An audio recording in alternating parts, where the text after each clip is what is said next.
Hey guys, welcome back to my YouTube channel and welcome to today's video.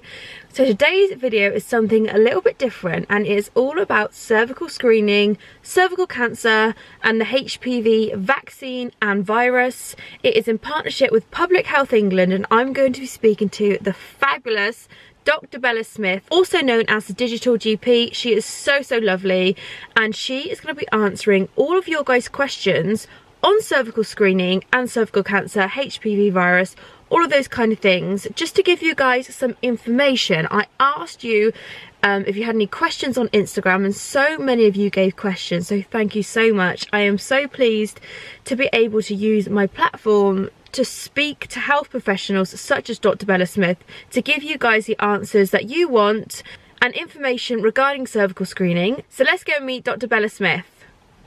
So I'm here today with Dr. Bella Smith, also known as the Digital GP. So Dr. Bella Smith, would you like to introduce yourselves? Hi, yes. Myself, not yourselves. Yeah, so I'm Dr. Bella Smith, the Digital GP. I am an NHS GP. My interest is kind of women's health and skin and dermatology.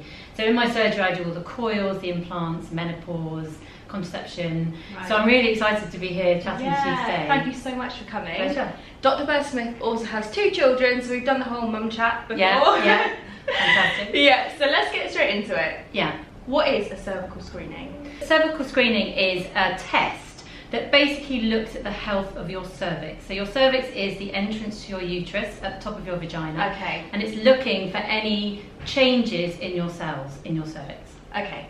So it's a very straightforward, quick procedure that happens in your surgery. So you book an appointment with your nurse.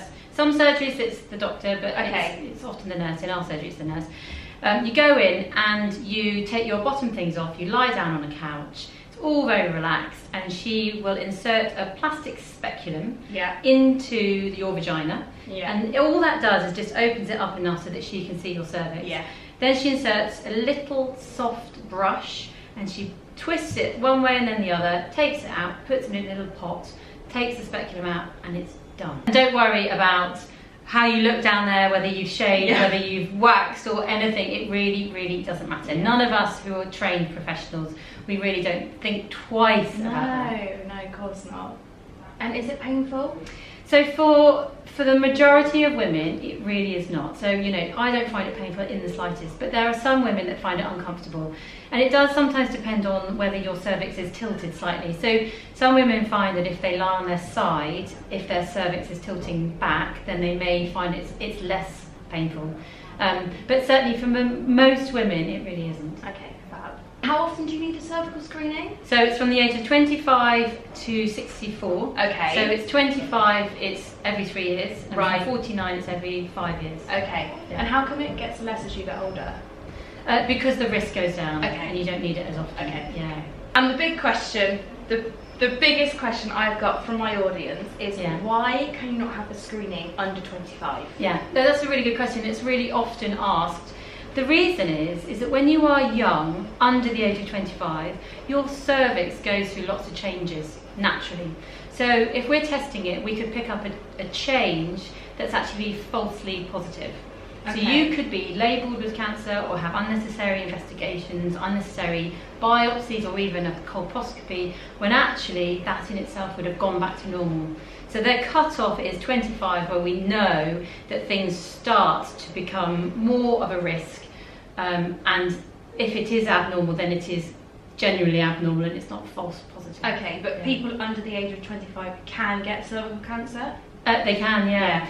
So I think if you separate screening from symptoms, so screening starts at 25, but any abnormal bleeding, so any bleeding after sex, bleeding between periods, any unusual persistent discharge, vaginal discharge that's brown or red, you get it checked. Go and see your doctor and they can examine you. Do you know what I mean? So the screening is one thing, but anything that's abnormal, don't ignore. And actually, even if you've had your smear test like 2 years ago and it was normal, and you start having new persistent symptoms, still don't, get it checked out. Go and see your doctor. Yeah, totally. What are the risks if you miss a cervical screening for whatever reason that may be? Okay, so cervical cancer is the second most common cancer for women under the age of 35. Okay. So it's important.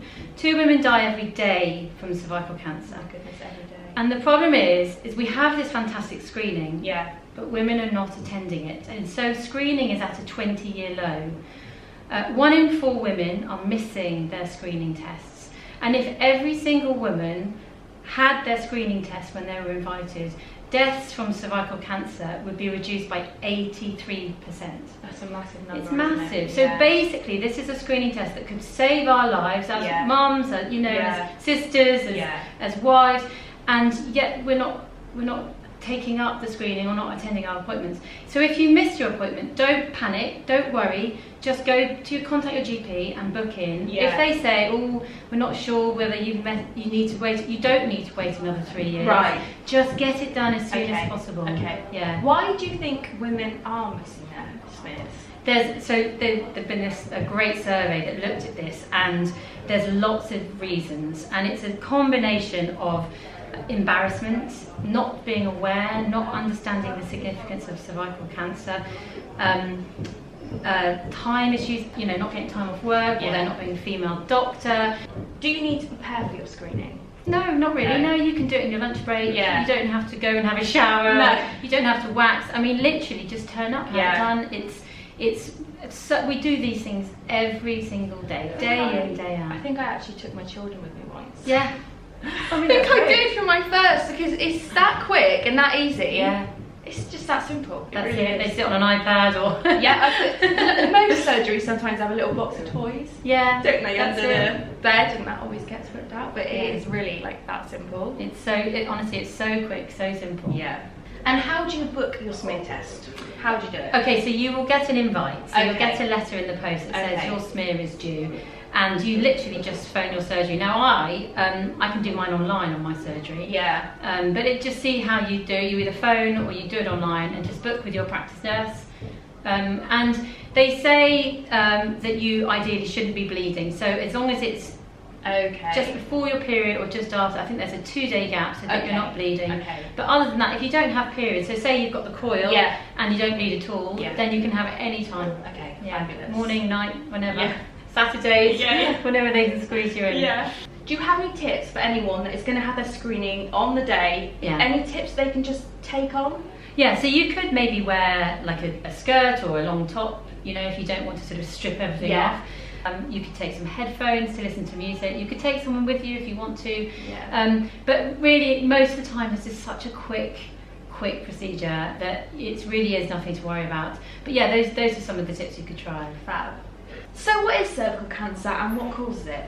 So cervical cancer is basically cancer of the cervix, which is the entrance to our womb, at the top of our vagina. And cancer is, so when we're screening, we're looking for, not for cancer, but for changes in the cells way before cancer even happens. Okay. So it's a very good way of detecting cancer long before it's happened. That's why it's so important to attend your screening. Yeah. So cervical cancer is 99.9% of cervical cancer is caused by the HPV. Right. Which is why it is so important for the HPV vaccination when we're in 12, 13. Yeah. Is cervical cancer hereditary? No. No. Not that I'm aware, no. As far as I'm aware, it is related to the HPV. What symptoms do women like me and you need to be looking out for cervical cancer? Okay, so the thing with cervical cancer is that in the early stages, there are no symptoms. Okay. That is why screening is so important, because it picks up things that are changing without us knowing. But if cervical cancer develops and becomes more advanced, you could get symptoms like abnormal bleeding, bleeding between periods, bleeding after sex, or a persistent brown discharge that just doesn't go. But that is why any cancer, we're all terrified of getting cancer. I am, we're all of us. And if there was ever a chance that you could say, well, there's a test, there's a screening test that we're going to be able to detect that cancer way before it's even become cancer. That's what cervical screening is and has. Any symptoms, anything that you're not sure about, please, I'd just go and see your GP. Yeah. And you're always, as a GP, some people may feel like they're wasting your time, but as a GP you're always happy to see people. 100%. You're never wasting our time. I mean, yes, time is so important, you know, for all of us, but if you understand your body, know your body, and know what's normal for you, as soon as you recognise that something is abnormal, then yeah, get it checked. Yeah. A question I've been asked a lot, actually. Yeah. I put out on my Instagram for questions for a GP regarding cervical cancer. Yeah. Does contraception increase your risk of getting cervical cancer? So when you say contraception, I mean you're saying pill, hormones. Yeah. Yeah. No. It really is the HPV virus. Yeah. So contraception is important for women in many different ways. Obviously for not getting pregnant, but often it's for controlling periods or symptoms, etc. And that will not affect your risk of getting cervical cancer at all. Yeah. Another question I got is, one day in the future, are we going to be able to screen ourselves for cervical cancer? Right, so that would be incredible if it could, just like with the chlamydia test, you can order it online, it can be sent to your home, you can do it yourself, so just a self-swab into your vagina and you send it back anonymous. In theory, it may be that they could potentially look at kind of the HPV vaccine, the HPV virus, whether it's there or not. And if that was the case, I think that would help a lot of women, absolutely. But no, I don't know. So let's watch this. Maybe one day. Maybe one day. Is cervical cancer on the rise? I don't know for sure. But what I do know is that if everyone attended their screening, then it would definitely be reduced. Yeah.